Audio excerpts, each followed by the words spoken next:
Welcome back नाज़रीन। हम गुफ्तगू एक दफ़ा फिर शुरू करेंगे, ब्रेक पर जाना पड़ा था। शाह साहब, आप कुछ कहना चाह रहे थे उस पॉइंट ऑफ व्यू पे जो इफ्तिखार साहब ने कहा था? जी, मैं अर्ज करना ये चाह रहा था कि आपने डैम की बात की, भाषा डैम की। जी।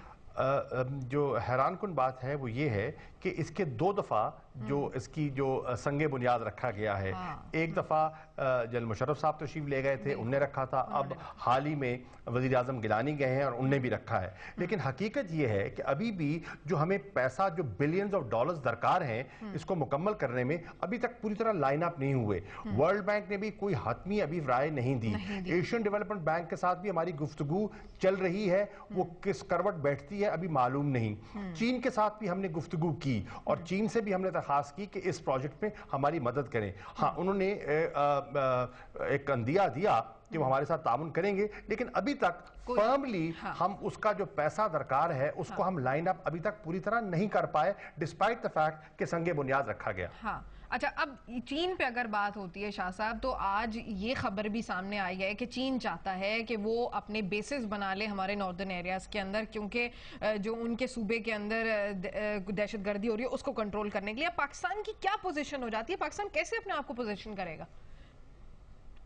मैंने अखबारी ये खबर ज़रूर पढ़ी है, आज के अखबारात में ये बहुत बड़ी सुर्खी है, लेकिन इसकी ये कितनी मुसद्दका है ये खबर, आई डू नॉट नो।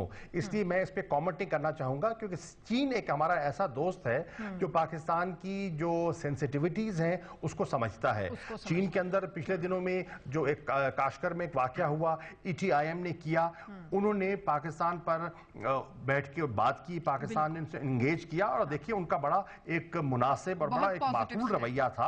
तो हमारा उनके साथ एक अच्छा ताउन है, एक अंडरस्टैंडिंग है। अब ये कहां तक ये खबर मुसद्दका है अभी मैं कुछ कह नहीं सकता। इफ्तिखार साहब, आपका क्या मतलब, आप क्या कहेंगे? आपका क्या ख्याल है कि ये मतलब कि क्या? मैं भी इस पे ये कहूंगा कि मैं इस मामले पे कोई कमेंट नहीं करूंगा, क्योंकि सिर्फ एक खबर की बुनियाद पर मैं जो इतनी लंबी चौड़ी हमारी दोस्ती और है, इतनी गहरी दोस्ती है और इतनी मजबूत दोस्ती है, मैं उस पर कमेंट नहीं करना, उसको खराब नहीं करना चाहता किसी तौर पे भी।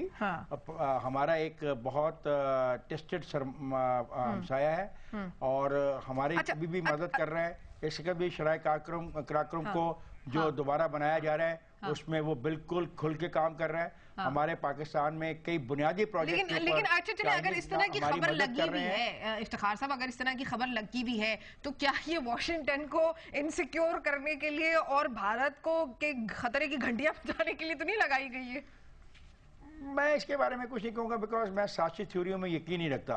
मैं तो ये हकीकत जानता हूँ कि आज शराय कराक्रम के जो ब्रिजेज हैं उनको चौड़ा करने के लिए चाइनीज इंजीनियर दिन रात काम कर रहे हैं। मैं ये जानता हूँ कि पाकिस्तान के इंतहाई बुनियादी जो प्रोजेक्ट हैं उन पे चाइनीज हमारी मदद भी कर रहे हैं, तकनीकी भी मदद कर रहे हैं और दूसरे तरीके से मदद कर रहे हैं। चाइना ने कभी भी किसी की माली मदद नहीं की।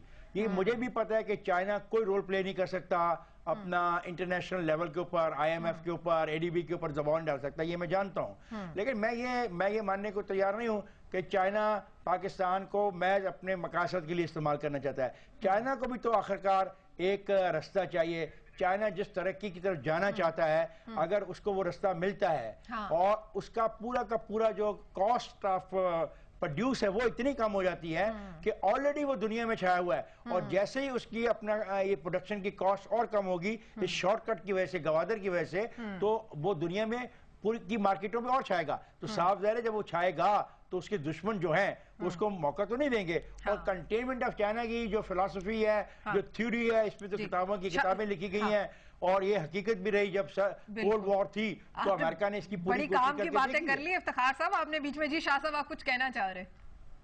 जी सोफिया, मैं ये कहना चाहूंगा कि आप देखें कि चाइना की हिकमत अमली क्या है। चाइना इस वक्त तवज्जो दे रहा है अपने वेस्टर्न पार्ट्स पर। वेस्टर्न पार्ट्स जो पाकिस्तान से मुल्हिका हैं, वो माजी में उनकी डेवलपमेंट निस्बतन कम हुई थी। अब उनका एक बहुत बड़ा अगले 5 साल उनका प्लान है एंड बिलियंस ऑफ डॉलर्स की इन्वेस्टमेंट इंफ्रास्ट्रक्चर पे वो अपने वेस्टर्न पार्ट पर कर रहे हैं। अब जब वेस्टर्न पार्ट पे करेंगे तो आपके इल्म में है कि पाकिस्तान और चीन की इस पर तबादला ख्याल भी हुआ है कि किस طرح ہم چین کے ساتھ اس ویسٹرن پارٹ کو پاکستان کے ساتھ اور نیچے گوادر کے ساتھ ہم روڈ اور ریل لنکس ڈیولپمنٹ پورے ریجن میں کیسے ہوگی. اب اس کے لیے ضرورت اس امر کی ہے کہ اگر ہم نے یہ کرنا ہے تو پھر پاکستان کے اس علاقے میں بھی ہمیں امن چاہیے اور چین کے اس علاقے میں بھی ہمیں امن اور استحکام چاہیے, اور یہ پاکستان اور چین کا ایک شیئرڈ آبجیکٹو ہے کہ وہاں امن ہو, استحکام ہو, تاکہ وہ بھی ویسٹ کو ڈیولپ کر سکے اور ویسٹ کے ذریعے کے ساتھ وہ لنک بنائیں, پاکستان کے ساتھ روڈ لنکس بنائیں, ریل لنکس بنائیں, اور گوادر کا جو پورٹ ہے وہ زیادہ کارآمد ثابت ہو سکے ان کے لیے. اچھا شاہ صاحب, بس بالکل جاتے ہوئے جی صوفی, میں ایک بات کہنا چاہوں گا. آپ کو پتا ہے کہ صوفی محمد کی تحریک کا سب سے بڑا خدشہ کیا تھا مجھے, کہ وہ خواجہ خیلہ سے آ کے بشام کو اپنے قبضے میں لے سکتے ہیں, اور بشام کو قبضے میں لینے کا مطلب یہ ہے کہ چائنا کا رستہ روک دیا جائے فار آل ٹائمز ٹو کم.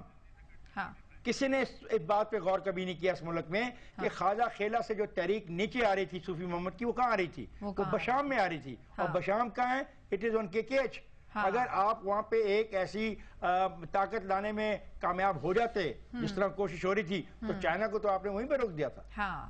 تو چائنا کے خلاف سازش تو ہوگی.